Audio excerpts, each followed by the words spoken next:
Umpisahan nga natin itong topic natin sa mga Easter eggs ng episode 1. Sa nakita nga nating unang scene ay nagpakita ng mapa bago mag-transition sa Logtown. So ang pinakakapansin-pansin nga sa oras na to ay yung Tequila Wolf. Sa mga hindi nakakaalam 700 years na ngang ginagawa itong bridge na to. At until now hindi pa rin natatapos. Parang LRT lang no? De joke lang. Bukod nga sa Tequila Wolf maraming isla pa ang alam ko na magtitrigger sa memory nyo kapag nabanggit ko. Tulad na lang ng Sixes Island na alam naman nating dito nag-umpisa yung journey ni Ace sa pagiging pirata niya. Itong Oikot Kingdom kung saan dito nakita ni Belmere sila Nami at Nojiko. At syempre itong Island of Rare Animals kung saan nandito nga yung kaibigan nating si Gaimon. Anyway, kasunod nga ng scene na to yung execution na ni Goldie Roger, which is nakita nga natin malapit sa Logtown itong barko ni Mihawk. Kasabay nga nito yung pagpapakita ng mga karakter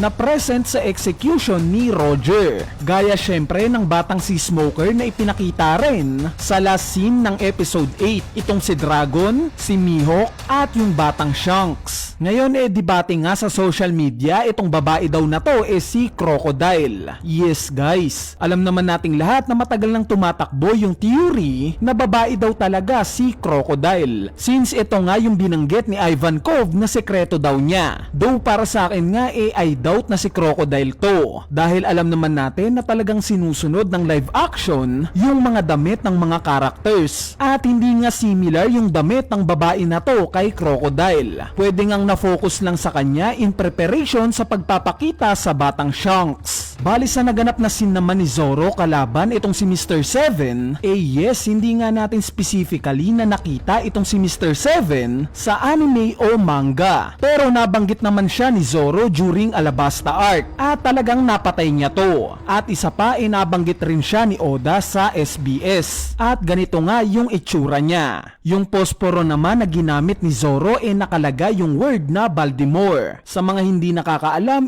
aktual na lugar ito. Dito nga tumira si Dr. Vegapunk nung kabataan niya. At dito rin napunta si Frankie during 2 years time skip. Sa sumunod na scene naman kung saan ipinakita itong si Nami, kapansin-pansin nga na itong suot ni Nami reference sa early designs ni Oda sa kanya. Dagdag pa nga sa scene na to nakita nga nating binuksan ni Nami itong notebook niya. At nakita nga natin dito yung mapa ng mismong Wano. Yes guys, Wano. Dahil yung mountain nga dito na similar sa Wano kapansin-pansin. Sa sumunod na scene naman kung saan ipinakita itong mga bounties ng mga notorious pirates sa East Blue, although natalakay na nga natin sila sa Easter eggs trailer may dumagdag nga sa kanila. At ito nga si Django na sadly hindi natin nakita sa season 1. Anyway, sa part naman ng bar scene kung saan hinarap ni Zoro si Helmipo, may nakita nga tayong sign na food fu. At ito nga yung bar kung saan kumain sila Kobe at Luffy sa manga. At lastly sa credit scene nga makikita natin itong picture ni Kong, ang World Government Commander-in-Chief.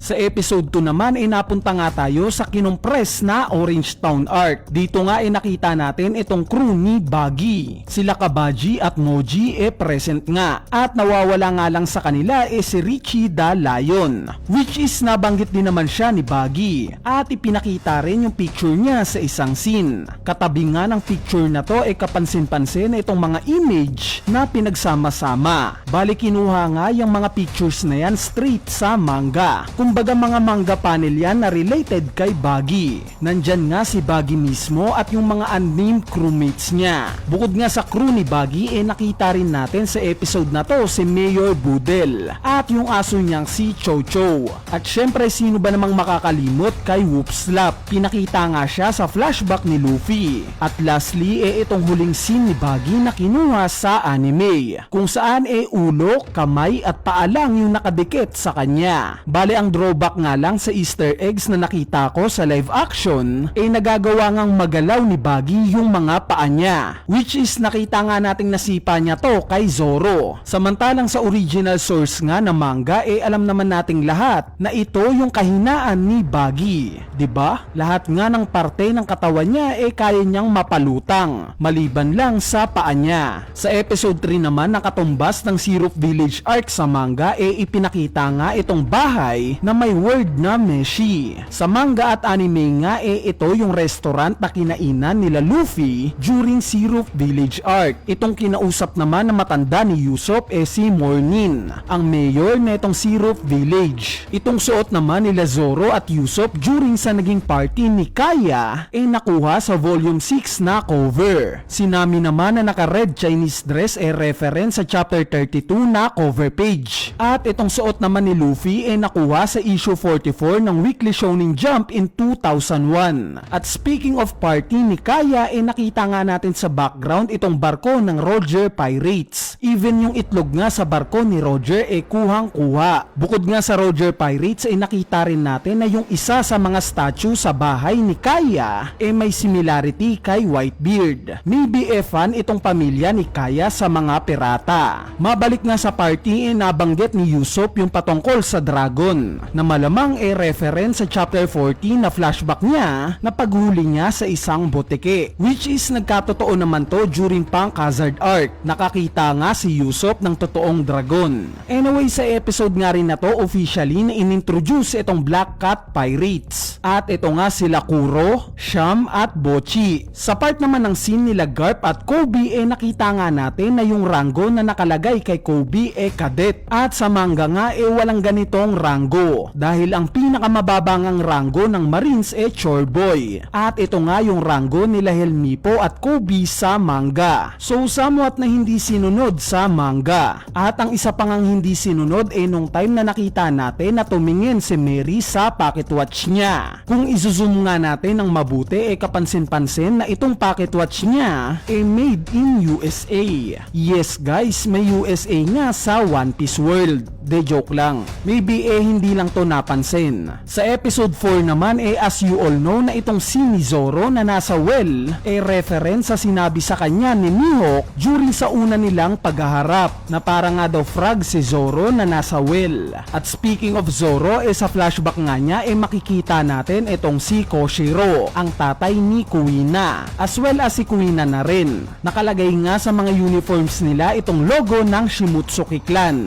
Sa episode 5 naman, which is katumbas ng Baratie arc sa anime sobrang daming ngang Easter eggs sa loob lang ng mismong Baratie restaurant. Sa mga pictures nga na nakasabit sa Baratie makikita natin itong Sabudi Archipelago. Nakakita rin tayo ng sea lion na similar sa Fishman Island. At finally itong picture ng Full Shout Island, which is yung hometown ni Koala. In terms of person naman nakita nga natin sila Moody, Full Body at Galley, as well as sa scene ni Mihawk nakita rin natin sila Don Krieg at Pearl. At speaking of Don Krieg yung barko nga nila na Dreadnought Saber ipinakita rin. Sa episode 6 naman, which is karugtong ng Baratie arc wala nga gaanong Easter eggs since karugtong nga lang ito. Pero nakita nga natin na nung time na nawalan ng malay itong si Zoro binabasahan nga siya ni Nami ng kwento patungkol sa Noland the Liar. At isa nga ito sa pinakasikat na libro sa One Piece World. Kung izoom nga natin itong libro na to very accurate ito sa manga. Sa episode 7 naman nakita nga nating nagsusugal itong si Nami kasama ang ibang fishman. Yung logo nga ng mga barahan nila pinagsamang logo ng Sun Pirates at yung itsura ng mismong ngipin ni Arlong. Yung mga pera naman na ginamit nila mismong reference sa manga. Sa sumunod na scene nga may tinig ng mapa itong si Nami, which is yung mapa ng Oikot Kingdom. Sa mga hindi nakakaalam dito nga mismo ipinanganak si Nami. Yung suot naman ng Straw Hat Pirate sa episode na to similar lang sa manga at anime, maliban lang kay Usopp na nakuha sa cover page ng volume 11. At speaking of volume 11 7 itong suot nga dito nila Zoro at Nami yung suot rin nila during sa last episode ng Baratie arc. Bali nakita nga rin natin sa episode na to sila Captain Nezumi, Nojiko, Genzo at Belmir. At finally yung famous scene during Arlong Park arc na kuhang-kuha sa anime. Sa huling episode naman dito na nga nangyari yung final battle. So wala nga gaanong Easter egg sa part ng fight scene. Maliban sa kuhang-kuha nga sa source material yung mga fight scenes. Gaya ng Muton shot ni Sanji at yung final attack ni Luffy kay Arlong. Yung sinuot naman ni Nami sa after party nila reference sa cover page ng chapter 107. Yung suot naman nila Luffy at Usopp sa cover page na to yung reference naman ng sinuot nila during sa Baratie arc. Sa part naman ng mga latter scene na ipinapakita yung bounty ni Luffy nakita nga natin sa newspaper itong patungkol sa pagte-take over daw ng Revolutionary Army sa Vira Island na alam naman nating direct reference syempre sa manga. Sa part naman ng paglalagay ng Tangerine Tree sa Going Merry direct reference nga rin ito sa manga. At sa huling scene nga na itong season 1 ipinakita itong si Smoker na indikasyon na makikita natin siya sa season 2. Bale ayan na nga yung mga possible na hindi nyo napansin na Easter egg sa nangyaring One Piece live action. Bali kayo ba? May napansin rin ba kayong Easter egg sa nangyaring One Piece live action sa Netflix? Kung meron wag ka nang mahiyang i-comment yan sa ating comment section sa ibaba para mapag-usapan natin yan. So yun lang, peace!